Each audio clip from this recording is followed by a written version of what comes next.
Hello दोस्तों, आज हम पढ़ेंगे विक्स और कैल्प के बारे में। विक्स और कैल्प के बारे में तो इसको लाने वाले जिम क्यूमिन्स हैं। जिम क्यूमिन्स हैं, ठीक है। तो विक्स का फुल फॉर्म होता है basic interpersonal communication skill. Basic interpersonal communication skill, इसको हिंदी में बोलते हैं बुनियादी पारस्परिक संचार कौशल। बुनियादी पारस्परिक संचार कौशल।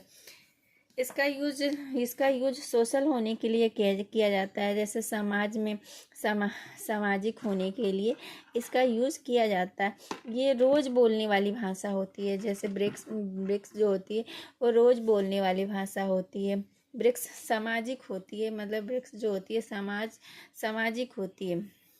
वो हम समाज में रह के वृक्ष को सीख लेते हैं, ठीक है। वृक्ष का डेवलप तेज़ी से होता है। वृक्ष जो होता है इसका विकास बहुत ही तेज़ी से होता है, ठीक। और वृक्ष वृक्ष इनफॉर्मल होता है। वृक्ष जो होता है अनौपचारिक होता है। अनौपचारिक इनफॉर्मल मतलब होता है ना कि जो चीज़ हम कहीं भी सीख लें उसको इनफॉर्मल बोलते हैं। और फॉर्मल मतलब होता है कि जो चीज़ प्रॉपर स्पेस प्रॉपर टाइम के अनुसार जो चीज़ हम सीखते हैं वो फॉर्मल होता है। तो वृक्ष जो होता है ये इनफॉर्मल होता है, अनौपचारिक होता है। इसको हम कहीं भी सीख लेते हैं और कहीं भी सीख लेते हैं, समझ लेते हैं, कहीं से भी हम ग्रहण कर लेते हैं। बुनियादी तौर पर बातचीत करने का कौशल है। ये जो है वृक्ष जो है मतलब बेसिकली ये बातचीत, किसी से हम बात कर रहे हैं तो उसका कौशल है, किसी से बातचीत करने का ये कौशल है, ठीक। इसको सीखने में 2 से 3 साल लगते हैं। 2 से 3 साल में हम इसको सीख जाते हैं। फ्लुएंसी लाने में कि इसको वृक्ष को 2 से 3 साल में हम फ्लुएंसी ला सकते हैं, ठीक है। उसके बाद हम देखते हैं कैल्प, CALP कैल्प। ये होता है कॉग्निटिव एकेडमिक लैंग्वेज प्रोफिशिएंसी, ठीक। संज्ञानात्मक शैक्षणिक भाषा प्रवीणता।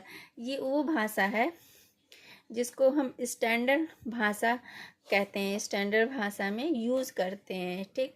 स्टैंडर्ड लैंग्वेज में इसका यूज़ किया जाता है, उसको हम बोलते हैं कैल्प, ठीक है। कॉग्निटिव एकेडमिक लैंग्वेज प्रोफिशिएंटी, ठीक, प्रोफिशिएंसी। शैक्षणिक भाषा का यूज होता है। इसमें क्या होता है, शैक्षणिक भाषा मतलब एजुकेशनल भाषा का इसमें यूज होता है, ठीक है। ये स्कूल में अब पाठ्य पुस्तकों से ही हम सीखते हैं। जैसे स्कूलों में जो हमें पढ़ाई जाती है और जो हम किताबों से सीखते हैं वो उसको हम कैल्प बोलते हैं। कैल्प वो है जो हम स्कूल में या तो पाठ्य पुस्तक से ही, किताबों से ही सीखते हैं। फॉर्मल लैंग्वेज होता है, फॉर्मल लैंग्वेज। और ये जो होता है फॉर्मल लैंग्वेज मतलब होता है ये औपचारिक लैंग्वेज होता है। औपचारिक लैंग्वेज मतलब इसको हम कहीं प्रॉपर सीखते हैं। औपचारिक जहाँ पे एक मतलब एक special space, special book, special किसी टीचर से ये जो सीखते हैं इसको फॉर्मल लैंग्वेज कहते हैं, ठीक है। तो ये ये फॉर्मल लैंग्वेज होता है, ठीक है। कैल्प को सीखने में मिनिमम 5 ईयर, जो कैल्प होता है इसको सीखने में कोई भी 5 मतलब कम से कम 5 ईयर, ठीक, और मैक्सिमम पूरा जीवन लगा देता है, ठीक है। ये कैल्प को सीखने में मिनिमम 5 ईयर, ठीक है, कम से कम 5 ईयर और मैक्सिमम अधिक से अधिक पूरा जीवन, पूरी लाइफ लग जाती है कैल्प को सीखने में, ठीक है।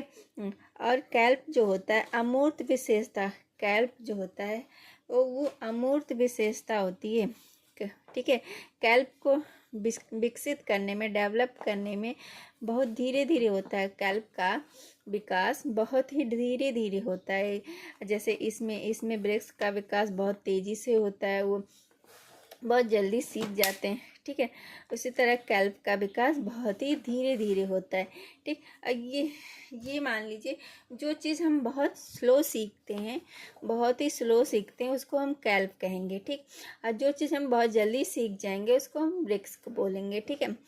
तो इसको इसका मेन मतलब सबसे इम्पॉर्टेंट चीज़ होती है इसके फुल फॉर्म को याद करना। ब्रिक्स का फुल फॉर्म ये याद करना सबसे बेसिक इंटरपर्सनल कम्युनिकेशन स्किल, इसको याद करना सबसे इम्पॉर्टेंट होता है कैल्प का। कॉग्निटिव एकेडमिक लैंग्वेज प्रोफिशिएंसी, ठीक है। ऐसी छोटी छोटी बातों को पढ़ेंगे, याद करेंगे, आगे बढ़ेंगे। Thank you. मेरी वीडियो कैसी लगी प्लीज़ कमेंट करके बताइए। मेरी वीडियो को लाइक कीजिए, शेयर कीजिए, सब्सक्राइब कीजिए।